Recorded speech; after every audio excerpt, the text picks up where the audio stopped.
Assalamualaikum warahmatullahi wabarakatuh. Assalamualaikum warahmatullahi wabarakatuh. Alhamdulillah walladzi arsala rasulahu bil huda wa dinil haqq liyudhhirahu 'ala dini kullihi wa kafaa billahi shahida wa kafaa billahi wakila. Nashhadu an la ilaha illallah wahdahu la syarika lahu wal awwal wal akhir wal zahir wal batin wa huwa bi kulli syai'in alim. Wa nashhadu anna Muhammadan abduhu wa rasuluh. Allahumma shalli ala sayyidina Muhammad. Allahumma shalli ala sayyidina Muhammad. Allahumma shalli ala sayyidina Muhammadin al-mulizahi wa sirri sayyidina Rasulullah sallallahu alaihi. Ayolah wabillahi taqwa haqqa wa la tamutunna illa wa antum muslimun.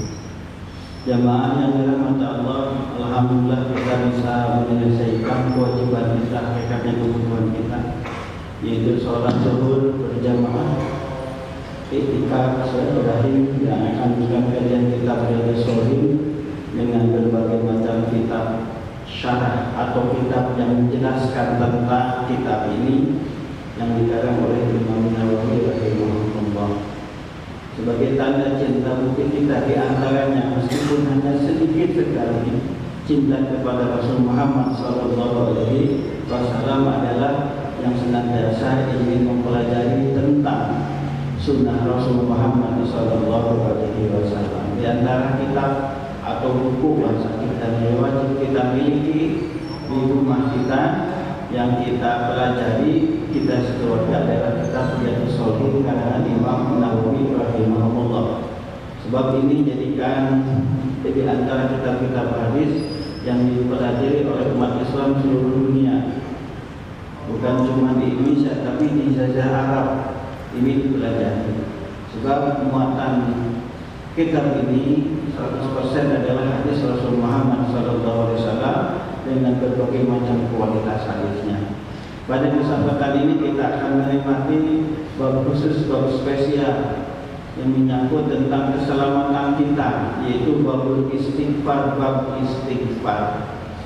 Di mana sekarang ini banyak di umat Islam yang terkunci, tidak memohon ampun kepada Allah Subhanahu wa taala, padahal dosa itu kunci bunuh. Di antara dosa yang dianggap dosa adalah yang punya mobil tapi nggak punya tempat untuk parkir di rumah, garasi bahasa kita. Sering kita masuk ke perumahan susah masuk karena parkir mobil kanan kiri, rumahnya bagus tapi nggak ada tempat garasi. Akhirnya kita putar lagi balik lagi sehingga terjadi kecelakaan gara-gara tempat untuk lalu lalang lewat para pejalan kaki, motor ataupun mobil itu tertutupi oleh mobil. Dosa-dosa itu bisa dari nggak bisa dari sudah agak biasa. Belum lagi adalah dengan sesama tetangga, kewajiban harus dipenuhi tapi tidak dilaksanakan. Tahu tetangga itu hidupnya morat marit, dan seperti kasus kemarin tuh ada yang bunuh diri tuh di Batam ini karena pedagang bakso jualannya sangat sepi. Istrinya sudah meninggal 5 tahun yang lalu, punya SMP, gantung diri Pak subuh-subuh. Padahal terkenal baik bapak itu, tapi gantung diri karena apa? Masalah ekonomi. Ini tanggung jawab bukan hanya keluarganya, tapi tetangga umat Islam pada umumnya yang lebih lagi adalah umat di sini, pemerintah yang harus tahu RT RW siapa saja benar-benar yang tidak sejahtera atau miskin nanti dibantu oleh Umaro dengan menggunakan pajak yang berlebihan, berbagai macam bentuk pajak dan juga dibantu oleh pengurus masjid dengan pengelolaan zakatnya. Itulah dosa-dosa di antaranya yang tidak disadari, membiarkan tetangga kelaparan, kesusahan pada tahu. Padahal mampu itu satu dosa memang kolektif jadinya. Karenanya Islam menganjurkan di banyak tempat lebih dari 50 ayat memerintahkan kepada umat Islam untuk mengeluarkan zakat dan juga untuk dianjurkan untuk hanya bersedekah. Bismillahirrahmanirrahim. Bab istighfar. Bab ini membahas tentang keutamaan istighfar dan perintah untuk melakukannya. Bismillahirrahmanirrahim. Allah berfirman di dalam surat Muhammad ayat 19.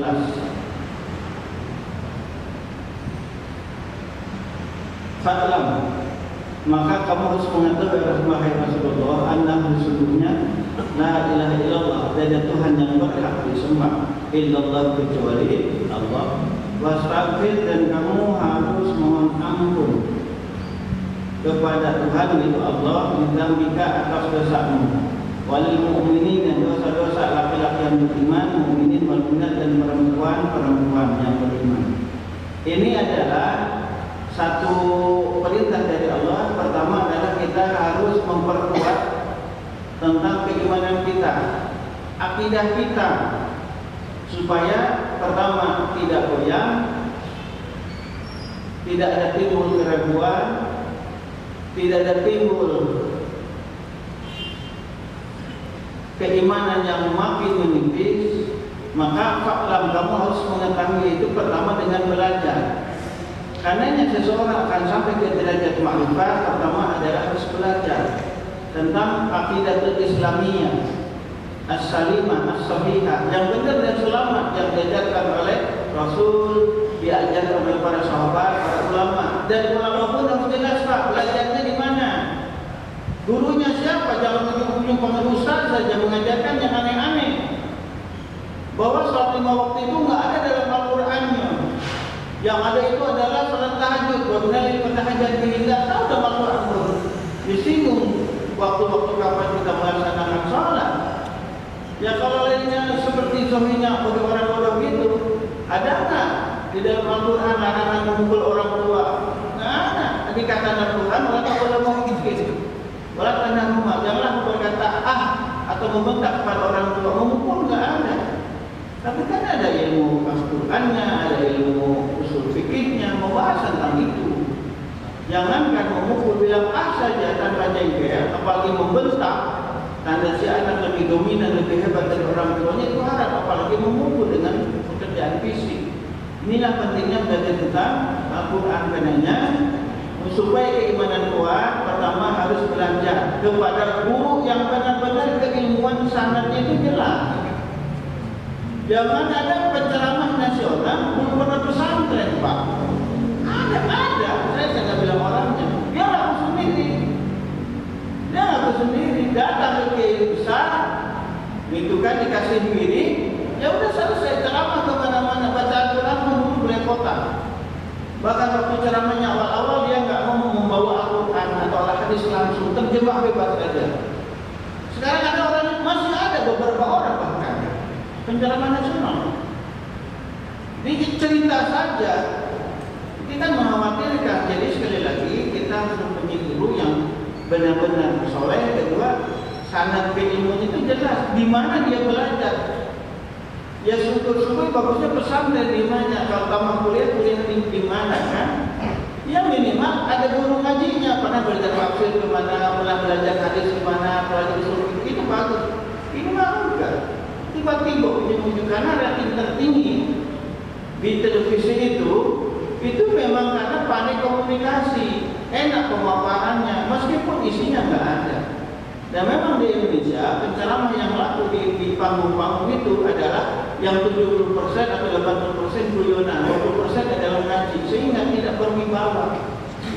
Mana ada pengajian-pengajian di Timur Tengah di Arab seperti itu, Mesir, Saudi Arabia, misalkan Yordan, ngaji kayak di Indonesia enggak ada, cuma di Indonesia ngaji Quran. Yang uniknya kadang sebelum naik ceramah merokok, jeda hadrohat salawatan merokok di atas panggung, hanya di Indonesia. Semua ulama di Jazirah Arab mengatakan rokok itu haram. Cuma di Indonesia rokok itu sebagai ulama makruh. Kenapa? Karena yang buat hukumnya sambil merokok. Di Indonesia itu kan. Nggak masalah, silakan lembaga. Tapi kalau mau naik panggung di atas panggung jangan. Karenanya istri kadang suka mustahil kan tengok anak SMP ngerokok naik motor, Pak. Anak SMA di pojok-pojokan sambil ngerokok. Gimana Bu ya, anak-anak ini katanya Indonesia emas, tapi Indonesia cemas. Bahasa saya macam mana mau anak-anak nggak merokok, bapaknya merokok, ustadznya merokok, guru-gurunya merokok, benar nggak Pak? Semalam saya nonton bola Pak, jagoan saya kan Persib Pak, alhamdulillah menang terus orang Pak. Saya dukung meskipun kalah Pak.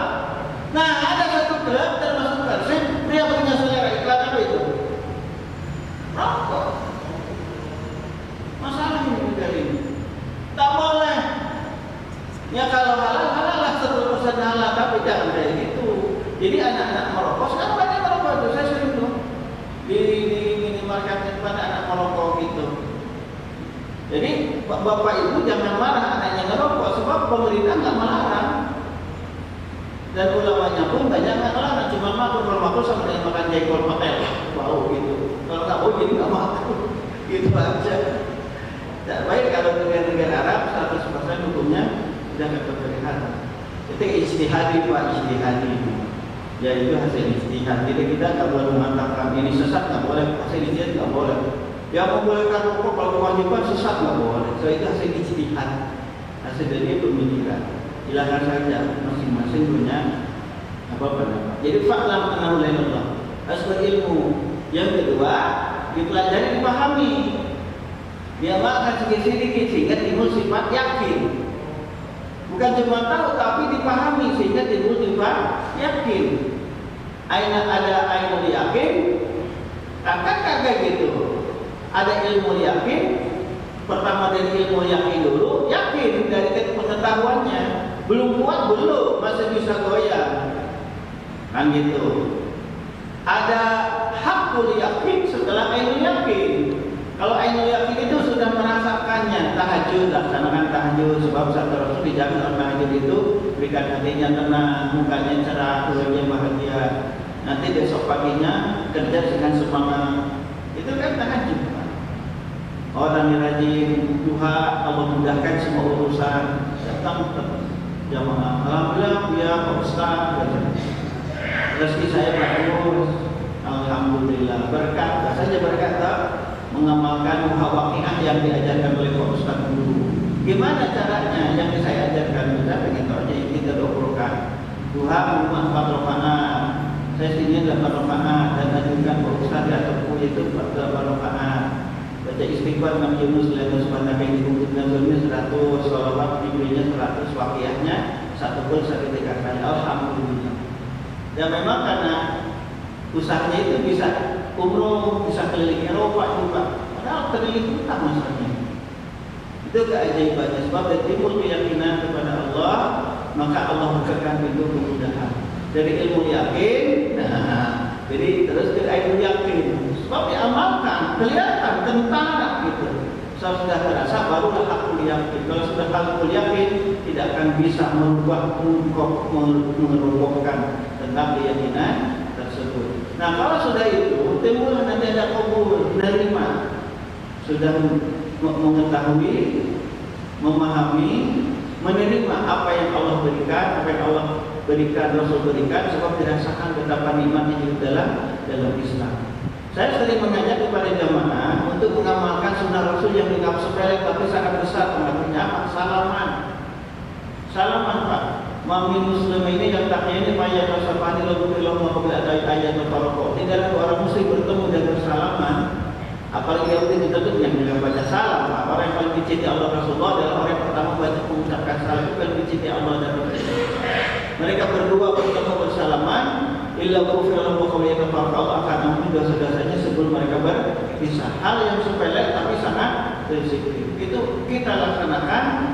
Yang kita yakini ada sebagai sesama muslim, kita kenal atau tidak kenal dengan dibaca. Jadi hadis ini dimasukkan dalam Imam Nawawi dan Tabi'at Shalih kitab hadis firman Allah surah Muhammad ayat 19. Fa'lam annahu la ilaha illallah. Kamu harus mengetahui, harus bermakrifat annahu la ilaha illallah, yang berhak disembah kecuali hanya Allah. Berilah dengan berilmu, meyakini, kedua nantinya ada. Ketika dalam qabul, menerima apa yang Allah berikan. Kalau sudah qabul, itu berarti sudah melakukan proses supaya ada ainul yakin, sudah merasakan betapa Islam itu menjadi rahmat, Islam itu memberikan kebaikan dengan melaksanakan syariatnya, menjadikan keselamatan ketika menjauhi larangan-larangannya. Kan itu seperti itu. Nanti kalau sudah itu timbullah cinta kepada Allah, cinta kepada Rasulullah, cinta kepada Islam. Jadi ada stepnya, ada langkah-langkahnya. Harus belajar dulu. Yang kedua boleh dipahami dulu, diterima dulu. Bisa mengamalkan atau enggak, terima dulu di syariat Islam. Terus ketika diamalkan itu menuju proses ainul yakin, merasakan. Kata orang bukan itu enak, nah gitu. Kata orang enak dan memang The king fruit kan, king fruit itu rajanya buah-buahan. Akhirnya ada uang, belilah. Ternyata iya enak. Asalnya hanya ilmu yakin, setelah dirasakan betapa enaknya durian, jadi ainun yakin. Kalau sudah itu berarti aku yakin, benar-benar yakin sebab sudah merasakan betapa enaknya durian. Tentu bagi yang suka ya banyak. Ya hadis itu meneruskan dengan pembacaan firman Allah surat Muhammad 19, wastaqbil dzambika. Imam Nawawi meneruskan wastaqbil dzambika, kalau kamu harus memohon ampun wahai Rasulullah dzambika untuk dosa-dosamu. Pada Rasulullah itu maksum, dijaga kalau tak akan berbuat maksiat. Tapi karena Rasulullah sebagai uswah suri tauladan, seperti firman Allah, Bismillahirrahmanirrahim. Laqad kana lakum fi Rasulillah uswatun hasanah. Sumpah sesungguhnya ada manfaat bagi kamu. Suri tauladan yang baik fi Rasulillah dalam kepribadian akhlak Rasul Muhammad sallallahu alaihi wasallam. Limakan yaqullah bagi orang yang mengharapkan itu Allah, bertemu kasih sayang Allah dunia dan akhirat, wal yaumil akhir dan orang bahagia di nanti di akhirat, wa taqallah dan banyak zikir kepada Allah. Jadi syarat Rasulullah jadikan suri tauladan bagi tiga kelompok, bagi seseorang yang mengamalkan tiga amalan. Pertama, menginginkan itu Allah, yang kedua ingin bahagia di akhirat, yang ketiga banyak zikir kepada Allah. Karenanya Rasulullah sebagai suri tauladan memperbanyak istighfar. Nanti kita bahas tentang hadisnya. Untuk Rasulullah saja bukan, walil mukminin dan juga untuk mukminin wal mukminat dan orang-orang beriman laki-laki dan perempuan. Wallahu ya'lamu mutaqallabakum, dan Allah Maha mengetahui tempat usaha kamu, wa maswaakum dan tempat tinggalmu. Ini adalah perintah dari kita untuk mohon ampun atas dosa-dosa kita dan dosa mukminin mukminat pada umumnya. Dan itu balik lagi kepada kita tentang kebaikannya. Jamaah mata Allah, selanjutnya adalah dalam kitab Al-Sunan ini Imam Nawawi mencantumkan surat An-Nisa ayat 106. Tadi mencantumkan surat Muhammad ayat 19, sekarang surat An-Nisa ayat 106. Wastaghfirillah, dan kamu harus mohon ampun Allah kepada Allah. Innallaha sesungguhnya Allah, karena Allah Ghafurur, Maha Pengampun, Rahiman dan Maha Penyayang. Apa itu istighfar? Pertanyaannya adalah apa itu istighfar? Jamaah mata Allah, istighfar diambil dari kalimat kata-kata ghafara yaghfiru maghfiratan, yang berarti menutupi atau melindungi. Seperti doa kita, ghafarallahu lahu, artinya semoga Allah menutupi dosa-dosanya dan mengampuninya. Jadi ghafara yaghfiru maghfiratan itu berarti menutupi dosa-dosanya dengan ampunannya, ditampakkannya kebaikannya. Karenanya Syekh Abdullah berkata, kita harus banyak bersyukur kepada Allah ketika mendapatkan nikmat. Kenapa? Apalagi ketika kita dipuji oleh Allah. Kenapa? Allah tutupi kekurangan kita, ditampaklah kebaikan kita. Ditampakkan oleh Allah kebaikan-kebaikan kita. Yang kedua, kebaikan ini hakikatnya dari Allah. Kalau Allah cabut akal sehat seseorang, maka disebut dengan gila. Kalau Allah cabut kemampuannya untuk beraktivitas, misalkan menjadikan orang itu lumpuh, gak bisa apa-apa, itu tidak bisa beraktivitas. Karenanya alhamdulillah segala puji hanya milik bagi Allah. Jadi itu yang pertama. Imam Raghib Al-Asfahani berkata, Al-Ghufran atau ampunan itu adalah asitru wa tajawuz anil dzambi. Asitru itu menutupi, seperti halnya ada bangkai atau kotoran, kan itu ditutupi, digali lubangnya, masuk ke sana, langsung tutup dengan tangan. Itu disebut asitru, supaya baunya nggak kemana-mana. Wa tajawuz, yang kedua melewati. Adidam di dosa-dosa, artinya Allah tak menyiksa karena dosa-dosa tersebut. Makanya Allah mempunyai sifat dan dosa Al-Ghaffar, Maha Pengampun. Allah itu tidak pendendam. Allah itu ada Al-Ghaffar, Maha Pengampun. Tapi ingat, kalau orang tidak mau bertobat kepada Allah, menikmati atas dosa-dosanya, Dusyadidil iqab, Allah itu maha dahsyat siksaannya bagi orang yang tidak berpikir, tidak menggunakan karunia-Nya untuk ketaatan kepada Allah.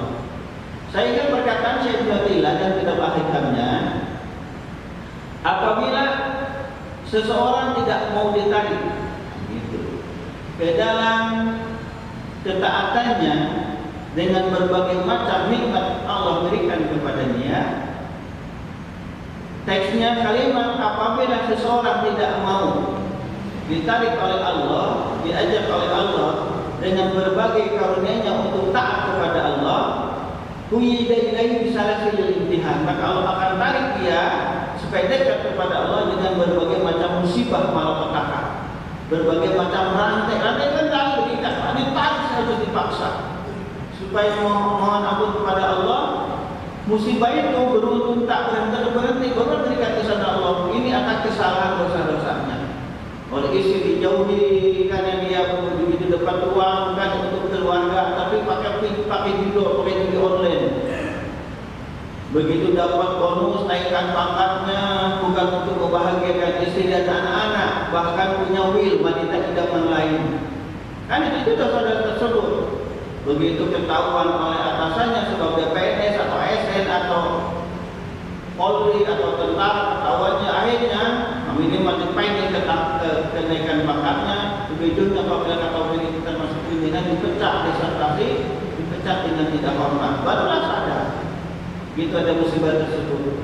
Jadi kalau seseorang tidak mau bersedekah dalam keadaan sehat walafiat, tidak membaca Al-Quran, tidak dalam keadaan sehat walafiat, tidak mutahajjud dalam keadaan sehat walafiat, maka kita kepada Allah supaya mau bersedekah tolak bala, disembuhkan dari penyakitnya, disembuhkan dari berbagai macam masalahnya, diberikan kemudahan, tidak dapat masalah musibah.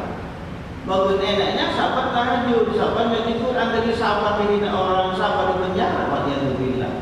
Jadi tetap intinya dekat kepada Allah, tapi pilihannya apakah mau ditarik, kalau ditarik oleh Allah dengan rahmat kasih sayangnya, atau ditarik dengan berbagai macam ujian karena kesalahan. Ini sangat indah perkataan dari Syekh Ibnu Athaillah. Perkataannya apabila seseorang tidak mau ditarik oleh Allah dengan rahmatnya untuk taat kepada Allah, quyida ilaihi bisalasil imtihan, maka Allah akan tarik dengan berbagai macam rantai ujian supaya dekat kepada Allah Subhanahu wa taala. Tapi ini masih kasih sayang Allah. Sebab menurut Syekh Al-Asbahani dengan memperbaiki istighfar itu artinya asidru wa tajawuz anil dzambi, yaitu menutupi dan melewati atau mengampuni, menutup, menghapus dosa-dosa yang sudah dilakukannya. Karenanya jemaah mata Allah, apa itu arti istighfar? Istilah dia kan berbahasa, artinya menutupi. Berbahasa artinya adalah menutupi atau melindungi. Menurut Imam Al-Qurtubi, istighfar itu adalah talabul maghfirati, mohon ampun kepada Allah, ma'atobati dengan disertai dengan tobat kepada Allah, wan nadami dan penyesalan. Jadi istighfar itu adalah mohon ampun kepada Allah Subhanahu wa taala, dibarengi dengan memenuhi syarat-syarat tobat. Apa itu tobat? Tobat itu bertobat artinya kembali dari mana? Nang maksiati ila taati, arruju balik lagi.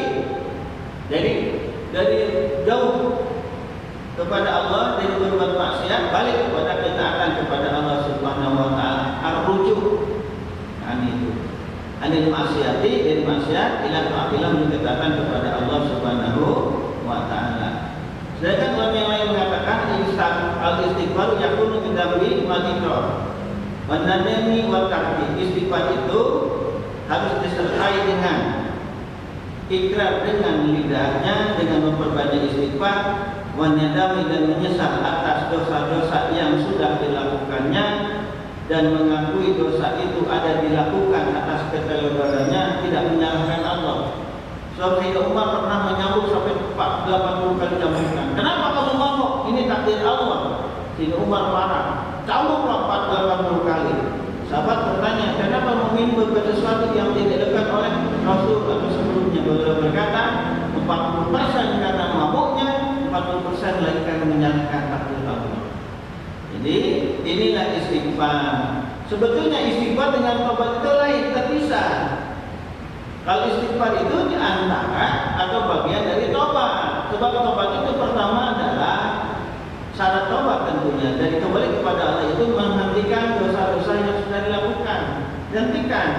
Wala yusru ala ma fa'alu. Yang kedua adalah menyesal, tak akan mengulangi kembali. Sebab ditanya Rasulullah arti taubat sebenarnya, beliau berkata at-taubatu hiya an-nadam. Taubat itu dasarnya adalah menyesal. Kalau tidak ada penyesalan maka tidak akan ada taubat nasuha, tidak akan ada orang bersih dari berbuat dosa menjadi ketaatan kepada Allah kalau tak ada penyesalan. Kalau sudah menyesal maka akan berubah. Yang ketiga berjanji tidak akan mengulangi kembali. Yang keempat dibuktikan meninggalkan lingkungan yang jelek, lingkungan jahat, menuju lingkungan yang taat, lingkungan yang baik. Jadi dalam kitabnya Imam Ghazali menjelaskan di antara tanda-tanda orang diterima taubat oleh Allah Subhanahu wa taala adalah meninggalkan lingkungan yang jelek. Yang kedua, meninggalkan kebiasaan yang jelek, menuju lingkungan yang baik, menuju ketaatan kepada Allah. Yang ketiga, senantiasa terbayang dosa-dosa yang sudah dilakukannya. Bahasanya ya Allah, alhamdulillah, kau senantiasa membimbing mengampuni kami. Kalau Engkau dan Kau maha sanggup berkuasa mewafatkan aku dalam keadaan berbuat dosa, tentu aku termasuk orang-orang yang mungkin. Engkau ampuni saya, Engkau rahmati saya, sehingga Kau jadikan aku orang yang seperti sekarang. Itu bersyukur, Pak. Maka Allah jadikan orang tersebut minal muttaqin ay muttaqin. Innallaha yuhibbut tawwabina wa yuhibbul mutatahhirin. Sesungguhnya Allah mencintai orang yang bertaubat dan orang yang mensucikan dirinya. Yang baik kata Allah, kita teruskan kajian kitab Riyadhus ini. Ini pembukaan tentang istighfar. Jadi istighfar dan taubat itu ada perbedaan. Kalau istighfar itu kan mengaku itu sebagian dari usaha taubat. Yang kedua, taubat itu harus dilakukan oleh dirinya sendiri, tak bisa oleh orang lain. Sebab merasa menyesal, menghentikan dosa, meninggalkan kembali itu kan perbuatan sendiri. Sedangkan istighfar, mohon ampun kepada Allah oleh yang melakukan dosa dan juga oleh orang-orang yang beriman kepada Allah, seperti firman Allah tadi, wastaghfir dzambika wal mu'minin wal mu'minat. Dan mohon ampunlah wahai Rasulullah untuk dosamu. Ini supaya umat Islam mencontoh. Rasulullah saja yang maksum masih mohon ampun kepada Allah. Karena pertanda bahwa beliau ini adalah orang yang tidak punya apa-apa, merasa tidak punya apa-apa, semua pun atas aturan perlindungan kekuasaan Allah Subhanahu wa taala. Bukan Rasul berdosa, enggak berdosa. Enggak akan ada dosa, jangankan melakukan dosa, makhluk pun enggak. Wal mu'minin, mohon ampunlah kepada orang yang beriman kepada Allah, wal mu'minat, dan orang-orang yang beriman kepada Allah, laki-laki dan perempuan. Ini adalah keutamaan dari ajaran Islam, mengajarkan kita bukan hanya masuk surga sendiri, tetapi dengan orang-orang yang mengucapkan dua kalimat syahadat. Firman Allah yang ketiga yang dicantumkan kitab Riyadhus Shalihin surah Al-Imran ayat 15. Lilladzina taqaw inda rabbihim jannatul muntajir. Bagi orang-orang yang bertakwa menurut Tuhannya, Allah akan masukkan surga-surga yang mengalir ke dalamnya. Nah, ada yang satu ayat jaminan dari Allah, orang yang berbuat dosa pasti Allah ampuni. Tentu dengan membuat syarat seperti yang disebutkan tadi, syarat taubat. Bismillahirrahmanirrahim.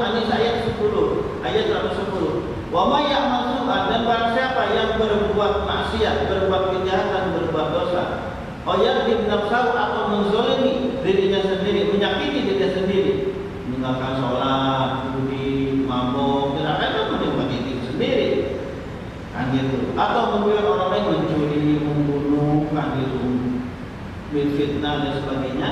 Semua yastaghfirillah, kemudian yang mohon ampun kepada Allah dengan sungguh-sungguh. Ini artinya taubat, Pak. Ini artinya taubat. Sebab kadang istilah taubat istighfar dibedakan, kadang taubat istighfar disamakan. Yastaghfirillah, kemudian dia mohon ampun kepada Allah, ya jadilah, pasti dia akan mendapatkan Allah. Ghafurun, maha penerima taubat, maha pengampun, Rahimah, dan maha penyayang. Ya jadilah, pasti dia akan mendapatkan Allah. Ghafurun, maha pengampun, Rahimah, dan maha penyayang. Jannat, perkebunan, pertanian, wa ja'alakum anhar, Allah memberikan kepada kamu sungai-sungai yang mengalir. Ini diantara keutamaan istighfar. Pertama yang disabdakan Rasulullah adalah sebagai pelafalan. Yang kedua dengan istighfar saja Allah ampuni, sebagai tolak-balak Allah kabulkan apa saja yang diinginkan oleh orang yang mengampun kepada Allah Subhanahu wa Ta'ala. Ini diantara keutamaan istighfar yang menjatuhkan dalam kitab Riyadhus Shalihin bab khusus tentang bab istighfar. Dan insyaallah kita akan lanjutkan diselesaikan insyaallah pertemuan besok tentang beberapa hadis keutamaan istighfar. Allahumma shalli ala sayyidina Muhammad wa ala sayyidina Muhammad amin ya Allah ya rabbal alamin. Allahumma qil lana min dhanbina wa li walidina kama rabbayna shighara. Faqil bismillahirrahmanirrahim. Allahumma qil lana ya Allah subhanahu wa ta'ala. Keluarga kami ya Allah rahmatkan sehingga wafat di antara keluarga kami. Sayangilah yang orang-orang yang sudah wafat di antara keluarga kami ya Allah. Maksudnya al-munafiq fasik wa zalimin, inilah kami, jagalah kami dari kejahatan orang fasik, orang-orang zalim ya Allah. Maksudnya rizqan halal mimbarkan wasiat bihi min bari ta'bil wallahu zalim fa'inaka atarasqal wahab ya Allah. Berkatkan kepada kami rezeki berkah melimpah tanpa ada kesusahan, tanpa ada kepayahan, tanpa ada bahaya ketika kami membayar pada akhirat itu ya Allah. Maksudnya fahman nabi kita ilhaman malaikat dan mu'min. Allahumma inna ala zikrika wa syukrika wa sanatika ya Allah. Allahumma hamdulillah kami senantiasa kami pandai bersyukur kepada Allah, pandai berzikir kepada Allah, bisa memperbagus ibadah kami dan kami untuk mendapatkan kasih sayang dari Allah. Rabbana atina fid dunya hasanah wa fil akhirati hasanah wa qina adzabannar. Ya Allah, semoga anak akan cepat dengan berberkah anak kuasa yang